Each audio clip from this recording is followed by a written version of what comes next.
let's get into those SEC preseason rankings from both publications. We'll start with Athlon, or we can really just line these two up either way. Athlon and Lindy's both think Texas is going to win the SEC this year. And I'm going to be honest, it's not impossible for Texas to lose 3 games before mid-October. It's not impossible. They go to Ohio State to start the season. You're at Florida. Who knows what happens there? Maybe Florida's really good, but I could also see Texas winning that game too. A little bit of a toss-up. Oklahoma's not going to stay down forever. They have to go to Georgia later in the season. There's 4 very losable games on that schedule for Texas. I know there's this expectation that Arch is going to take them to the next level, but they lost a ton to the NFL draft. Not to say Texas can't reload or anything, but I think a lot of these publications have been quick to give Texas its flowers without really considering how much it actually lost after last season. Yeah, and I know Texas had they had a pretty decent year last year. I think they finished I had it pulled up right here. They were 13-3. Yeah, they were 11-1 in the regular season, and then of course they lost the SEC title game, beat Arizona State, and the one good game in the second round that really wasn't even good until the last 3 minutes of the game, and then they lost to Ohio State in that scoop and score with Jack Sawyer.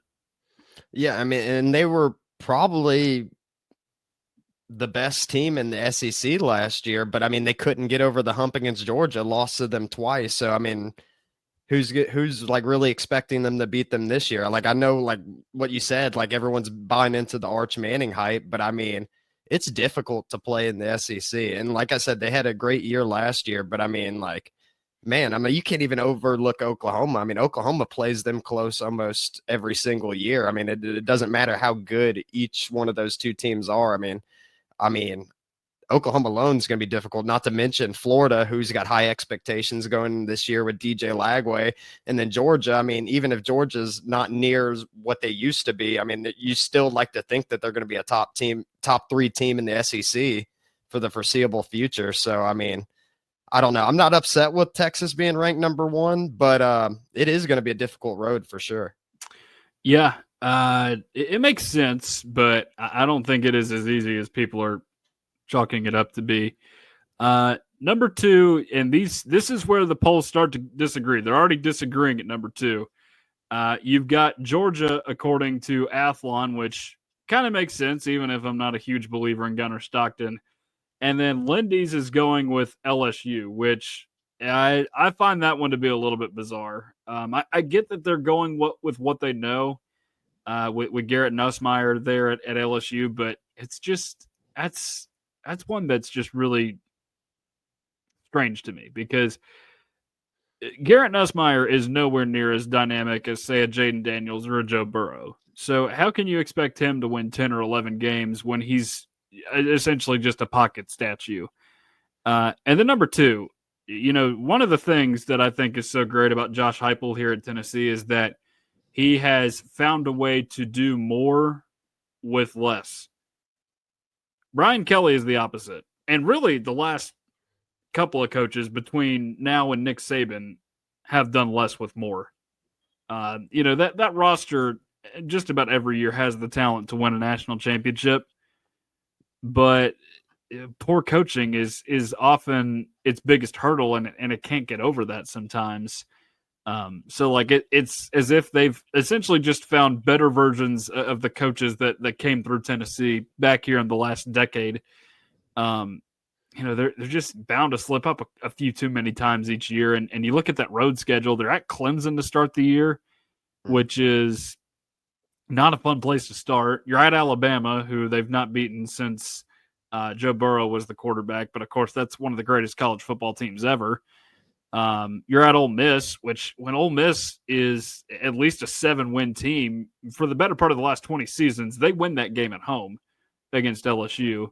Oklahoma, not as much history there, but again, not an easy place to have to go and play when you've got higher expectations this year and more hope in that Oklahoma team. So I don't entirely understand putting LSU at number 2. Yeah, no, I mean, I feel like we've seen LSU hyped up a lot, like since Brian Kelly's been there, but yet, like, he's underperformed seemingly like every time. Even, I mean, even when he was at Notre Dame, I mean, I know they got to the national championship at one point, and then they got smacked in the mouth by Alabama. Brian Kelly is a good coach, but I don't think he's a good enough coach to get LSU over the hump. I mean, I think that they could be a solid 10-2 team almost every single year, but being like a national championship caliber team, I just don't see it from a Brian Kelly led LSU team. No, I don't see it much either. But I do have some other teams on this list, or see some other teams on this list that could overtake them for that number 2 spot potentially. And some people are saying LSU gets to the CFP. We'll see if it happens this year. Bama is going number 3 and number 4 in these lists, respectively. 3 being Lindy's and then 4 being Athlon, which it kind of makes sense. People think Bama's going to be better this year. The schedule's not overly difficult outside of the trips to Georgia and South Carolina. So not at all surprised by that. Georgia is 4 according to Lindy's, which they, like me, do not believe in Gunnar Stockton.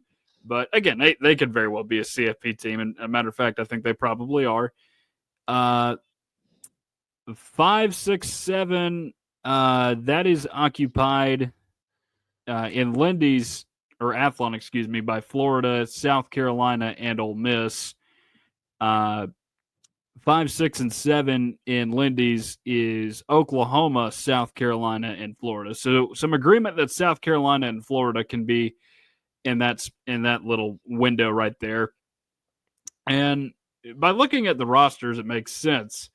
But it's the same problem LSU has with Brian Kelly. If Billy Napier and Shane Beamer were not the coaches of those 2 programs, then I would have full faith that they could compete for an SEC championship game. But those are the 2 coaches there, and I just don't trust them to win when it really matters. Yeah, and plus, like, I feel like South Carolina and Florida being as ranked as high as they are is just solely based on the potential that they think that Sellers and Lagway are going to give respectively. But I mean, if you look at, I'm not sure what Lenore Sellers stats are on the top of my head, but I know that Lagway finished with 12 touchdowns and 9 interceptions. I know he's got all the potential in the world, like really strong arm, very athletic player, but he hasn't fully proven himself yet, and he struggled a little bit with injuries. And then, like, I don't know, like, it seems like they're just basing it off of the potential of Lagway and Sellers being Heisman candidates in the future. But I don't know if I'm confident enough to say that that's going to be the case. So I feel like a lot of this is just based off of hype, to be honest. Yeah, so I liken what Florida did a lot to what Tennessee did in 2019, although Florida did not have a loss anywhere close to Georgia State. But it's the same principle. Bad start to your season, you surge on the back end. Suddenly there's a lot of buy-in to this coach and the program that you've got around it. But what happened after 2019 for Tennessee? They fell apart. Jeremy Pruitt gets fired. There's a whole scandal and everything. Not to say Billy Napier is cheating with McDonald's bags or anything, but I don't totally trust him. And the same thing, to an extent, happened with South Carolina in 2022. It was not nearly as bad of a start for the Gamecocks, but they fell apart in 2023. They thought Spencer Rattler was going to be this guy to help them take the step forward, maybe win 9-10 games. But what ends up happening, they go 5-7. They have a horrible offensive line as they're going 5-7. So I'm not saying that will be what happens to either one of these teams, but I do think there's a little bit too much hype attributed to them. The other teams I mentioned in these spots were Ole Miss and Oklahoma. I think people are underestimating Austin Simmons a little bit. I've seen him in some interviews. He seems like a very impressive kid, too. He's already got his degree before he's even started a game at Ole Miss, which is kind of impressive.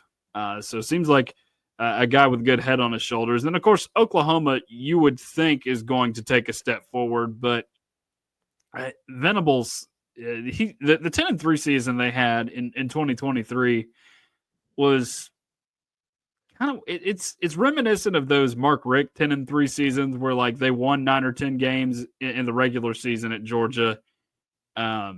But for the most part, they're just beating up on like the Kentuckys or the Missouris of the world. But once they see a big time opponent or even a 7-5 opponent, in some cases, they're slipping up. That's exactly what happened with Oklahoma in 2023. When they lost to, I think, both Kansas and Oklahoma State that year, two teams they traditionally beat up on. And you don't have as many just cupcakes in the SEC as you did back in the Big 12. So I do think Oklahoma will be better, but that is somewhat justifiable that they're kind of more toward the middle of the pack as opposed to the top in some of these. Yeah, I mean, I feel like anything will be better than last season for Oklahoma. And like as far as like Ole Miss goes, I mean, I feel like you know what to expect. You know what to expect from Lane Kiffin. They're probably going to have a good offense. I know they're returning some good defensive talent, but they've lost Walter Nolan too, which is going to be a huge hole for them. But I mean, not too surprised with those rankings. I mean, a little bit with the Oklahoma, but like I mean, I know that they are going to have a better year, or I would assume they would have a better season than last year, especially how they turned things around. All right, looking more into these just for what is ahead of Tennessee, you've got in Lindy's or Athlon. I keep mixing them up because they're both on my little note sheet here. Athlon has both Texas A&M and Oklahoma at 8 and 9 ahead of Tennessee. Oklahoma again more toward the middle of the pack. Texas A&M at 8 makes sense. You know they're liable to step in crap every now and again. Most specifically 4 to 5 times a year. They always seem to find their way to 8 and 5. It feels like just post Johnny Manziel. Lindy's, on the other hand, has Ole Miss at 8. Again, makes sense. Auburn at 9. I don't know where all this Auburn love's coming from. No, I don't either. And it's not like they're an upper half team by any means, but I don't really understand why you're getting all this attention this year. Like I know they should be better. I do think they'll be a little bit better. I think they'll be good enough to get to a bowl. I just don't see a way past 6-6. Like if they lose to Baylor at the start of the season, that fan base is going to turn really quickly. Yeah. And they very well could lose to Baylor at the beginning of the season too. Yeah, I don't get where the Auburn hype is coming from. Athlon, of course, has Tennessee at 10. Lindy's, however, has Missouri at 10, which we discussed earlier. They are ahead of Tennessee in their overall cumulative college football rankings. And again, we just don't really know what Missouri has coming back this year. Maybe this is kind of a sleeper year for them, but I don't know. I really don't know with Missouri this year. They kind of, I said it earlier, they kind of fade out a little bit after one or two strong seasons because what happens is these more traditional powers wake up, realize that they are still strong, and they beat Missouri. That's what happens. Yeah, and it's seemingly been that way since Missouri's joined the SEC. And I mean, I don't know, like they had a wealth of talent as of late, and then like all the players that we know of, or like all the big names, they're gone now. So I still, like I said earlier, I don't understand any hype with Missouri either. I highly doubt that they do better than Tennessee this season. Yeah. So Athlon has both Auburn and Missouri behind Tennessee at 11 and 12, which that makes sense. I don't think either of those teams, well, one of them could miss a bowl, but I don't think either of those teams will be amongst the worst of the worst in the SEC. Lindy's, however, put Texas A&M at number 12. That doesn't make a whole lot of sense to me. Number 12, and that could mean like they're 6-6, maybe 7-5 theoretically, but I don't really get that vibe from Texas A&M. I think they could probably win. I mean, at the very best, I think they probably win 9 games or so this season. The trip to LSU is one that they've not won at all since they've joined the SEC. And they get some good teams at home too, like Florida and South Carolina are both at home. I know they're at both Notre Dame and Texas. Arkansas on the road is an interesting wrinkle that we haven't seen in a while, just with that game being in Dallas for so long. Who am I missing? They get Auburn at home. They get Mississippi State at home. Like, I don't see a way that they lose more than 4 games in the regular season, just with how beneficial that schedule appears on paper. Even at Missouri doesn't seem intimidating for them. Yeah, and then plus they finished 8-5 last season too. I mean, I don't know. It's a little disrespectful putting them back there. And I'm not no Texas A&M fan by any means, but I mean, like, I don't think they should be that low for sure. No, I think this was at least a positive start for Mike Elko. I know we bash on Texas A&M for going 8-5 seemingly all the time, and they could very well go 8-5 again if they lose another bowl game. It's possible, but I do think that is a little bit disrespectful. 13, 14, 15, and 16 are all symmetrical here. They agree that Arkansas, Vanderbilt, Kentucky, and Mississippi State will be the worst teams in the league in that order. I would argue that you could potentially flip Mississippi State and Kentucky just because it just feels like I keep seeing the Kentucky fans tweet out motivated Mark Stoops on Twitter. I don't know, maybe he is motivated. There's not a whole lot of buy-in from that fan base right now into football. It just kind of feels like that is a tenure that has run its course. Like we mentioned a couple weeks ago with Vince Marrow running off to Louisville to be an assistant GM. Yeah, I already feel like Kentucky's hit their ceiling with Mark Stoops, but like I've mentioned in the past, like you got to realize where you are, like who you are historically, and I feel like if Kentucky was ever to be a powerhouse, they would have been one in like the past 30 or 40 years. So, I mean, if I was a Kentucky fan, I would focus on basketball and just be happy if like 8-win seasons, to be honest. Yeah, and I don't even think that's a reality this season. But that is all I have on the preseason rankings. Bit bizarre to see Tennessee as low as 10 and 11, especially underneath both Auburn and Missouri, according to one publication. Of course, we await Phil Steele anxiously. I know he will have some interesting things to say about Tennessee. Who knows? Maybe he puts them at 13 this year. Maybe he just doesn't believe in them at all. I guess we'll see. But you were talking about earlier that you saw the depth charts inside there. Who'd they have Tennessee's starting quarterback as? Joey Aguilar. They're in agreement on that. They're in agreement on that. So, not overly surprising, but he will have to learn the offense pretty quickly.